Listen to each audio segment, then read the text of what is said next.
অনেক করে গিয়েছে।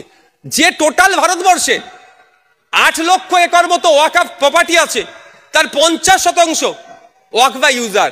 এটাকে সরাসরি এসে নতুন যে আইন এনেছে অ্যামেন্ডমেন্টে উচ্ছেদ, মানে ওটাকে বন্ধ করে দিয়েছে, অমিট করেছে। কিন্তু বলছে না যে 2025 থেকে অমিট হলো। 2025-এর পর থেকে যারা ওয়াকফ করবে, ওয়াকফ বাই ইউজার কিন্তু আর বৈধ হবে না, আপনাকে রেজিস্টার্ড করতে হবে। 300 বছর, 400 বছর, 500 বছর এবং 1450 বছর আগে ওয়াকফ হয়েছে, ইতিহাস বলছে। সেইগুলোও কিন্তু এখন এর মধ্যে ইনক্লুড করে অ্যাকচুয়াল নিতে চাইছে। নিয়ে কি হবে? কিছু পুঁজিপতিদের আমোদ প্রমোদের জায়গা স্টার হোটেল বানানোর জন্য করে দেওয়ার চেষ্টা হচ্ছে।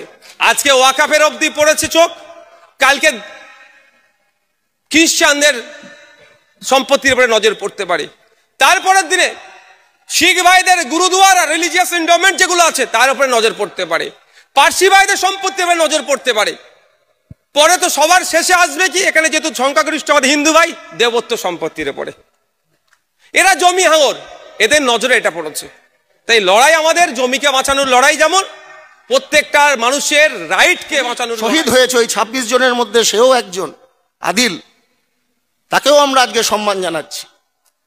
এবং আমরা দেখছি যে একদিকে বাইরের থেকে আর ভেতর থেকে আজকে যারা আমাদের দেশের ক্ষমতায় আছে তারা কিভাবে একের পর এক আইন পাশ করে, এই যে কয়েকদিন আগে এপ্রিল মাসে ওয়াকফ সংশোধনী আইন পাশ হয়েছে, আদ্যপান্ত সংবিধান বিরোধী আইন। দেশের সরকার সংবিধান বিরোধী আইন পাশ করছে।